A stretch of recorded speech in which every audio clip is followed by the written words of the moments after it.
రోజులు 15కు పైగా ఉగ్ర శిబిరాల పునర్నిర్మాణం, లెక్కకు మించిన లాంచ్ ప్యాడ్ల ఏర్పాటు. పాక్ ఆక్రమిత కాశ్మీర్లో షరీఫ్ సర్కార్ సైన్యంతో కలిసి చేస్తున్న నయా కుట్రలేవి. భారత్ హెచ్చరికలను లెక్క చేయకుండా పీఓకేలో ఉగ్ర కార్యకలాపాలను ముమ్మరం చేస్తోంది. దట్టమైన అడవుల్లో ఉగ్రవాదులకు శిక్షణ మొదలుపెట్టింది. జైషే, లష్కరే, హిజ్బుల్, టీఆర్ఎఫ్ ఉగ్రముఠాలతో కలిసి ఐఎస్ఐ సైన్యం సమావేశాలు నిర్వహిస్తోంది. ఈ పరిణామాలు మరోసారి మన సరిహద్దు భద్రతను సవాల్ చేస్తున్నాయి. దీంతో ఆపరేషన్ సింధూర్ను యాక్టివేట్ చేయాలనే డిమాండ్ మొదలైంది. ఇంతకు పీఓకే కేరాఫ్గా అసలేం జరుగుతోంది? ఇంకా ఎంతకాలం ఉగ్రకుట్రలకు ఆ ప్రాంతం అడ్డాగా ఉంటుంది? పీఓకే విషయంలో బలమైన నిర్ణయం తీసుకోవడానికి ఇదే రైట్ టైమా? Let's watch.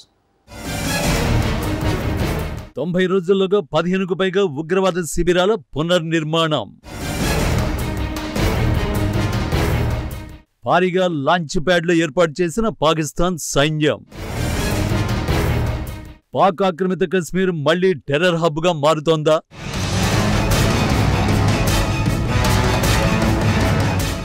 వైమానిక స్థావరాలు ధ్వంసమైపోయాయి. ఉగ్రవాద శిబిరాలు నామరూపాలు లేకుండా పోయాయి. టాప్ టెర్రరిస్టులు హతమయ్యారు. ఇంత విధ్వంసం జరిగిన తర్వాత మరే దేశం మళ్లీ ఉగ్ర కుట్రలు చెయ్యదు. కానీ పాకిస్తాన్ అలా కాదు.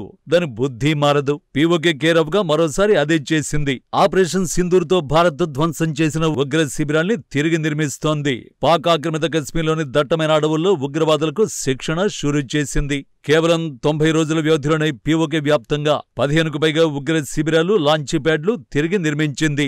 నిజానికి భారత్ దాడుల్లో దెబ్బతిన్న వైమానిక స్థావరాలను కూడా ఇంత వేగంగా నిర్మించలేకపోయిన షరీఫ్ సర్కార్ ఉగ్రవాద శిబిరాల్ని మాత్రం యుద్ధ ప్రాతిపదికన నిర్మించి మరోసారి ఉగ్రవాదానికి ఎంతలా కట్టుబడి ఉందో నిరూపించుకుంది.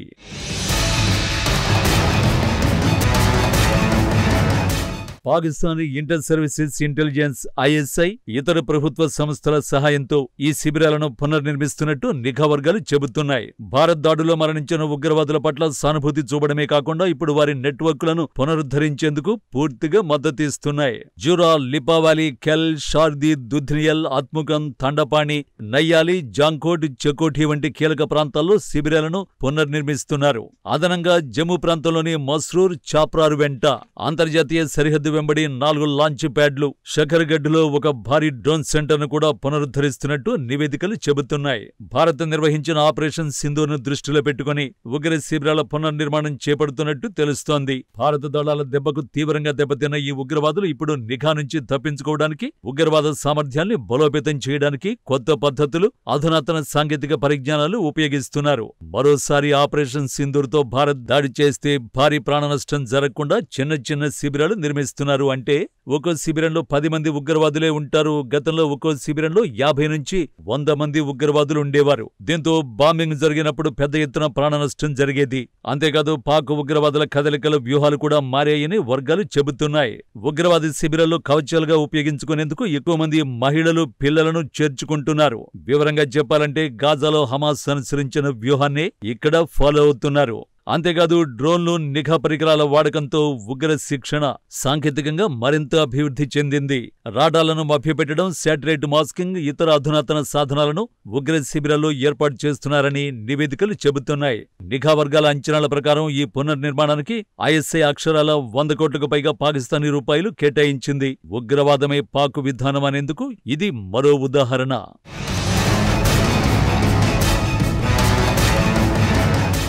ఆపరేషన్ సింధూర్ జరిగిన రోజుల వ్యవధిలోనే బహావల్పూర్లో జరిగిన ఉన్నత స్థాయి సమావేశంలో ఈ ఉగ్ర శిబిరాలను తిరిగి స్థాపించాలని నిర్ణయించారు. జైషే మొహమ్మద్, లష్కరే తోయిబా, హిజ్బుల్ ముజాహిద్దీన్, టీఆర్ఎఫ్ వంటి ఉగ్రవాద సంస్థల అగ్ర కమాండర్లతో పాటు పాకిస్తాన్ సైన్యం, ఐఎస్ఐ సీనియర్ అధికారులు కూడా ఈ సమావేశంలో పాల్గొన్నారు.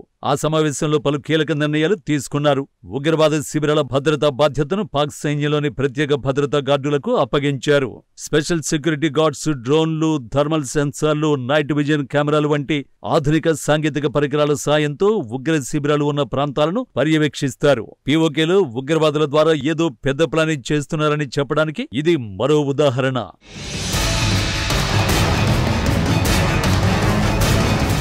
మరోవైపు ఈ సమాచారం అందిన వెంటనే భారత నిఘా సంస్థలు నియంత్రణ రేఖ సమీపంలో కార్యకలాపాలపై తమ పర్యవేక్షణను మరింత ముమ్మరం చేశాయి. సైన్యం, నిఘా సంస్థలు హై అలర్ట్ జారీ చేశాయి. పీఓకేలో ఉగ్ర స్థావరాల్ని తిరిగి ఏర్పాటు చేస్తున్న వారిపై శాటిలైట్ ఫోటోలు, గ్రౌండ్ ఇంటెలిజెన్స్ ద్వారా నిఘా పెంచారు. కానీ ఇలా ఎంతకాలం?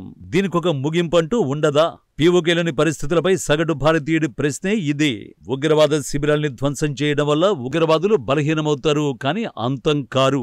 శిబిరాలు ధ్వంసమైన వారు కొత్త ప్రదేశాల్లో మళ్లీ స్థావరాలు ఏర్పాటు చేసుకుంటారు, లేదంటే రహస్య స్థావరాలకు మారుతారు. ప్రస్తుతం పీఓకేలో అదే జరుగుతోంది. కేవలం 3 నెలల్లోనే 15కు పైగా ఉగ్ర శిబిరాలను భారీ ఎత్తున లాంచ్ ప్యాడ్లు నిర్మించారంటేనే పరిస్థితులు ఎంత దారుణంగా ఉన్నాయో అర్థం చేసుకోవచ్చు.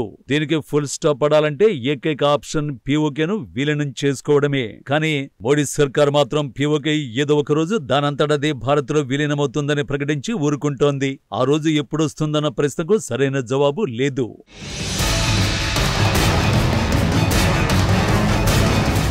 నిజానికి ఉగ్రవాదులకు ఆశ్రయం ఇవ్వడం విషయంలో పీఓకే ప్రజలే ఎదురు తిరుగుతున్నారు. ఇటీవలే పాక్ ఆక్రమిత కశ్మీర్లోని ఖుయాన్ గ్రామంలో లష్కరే కమాండర్ రిజ్వాన్ హనీఫ్ను స్థానిక ప్రజలు తరిమి కొట్టారు.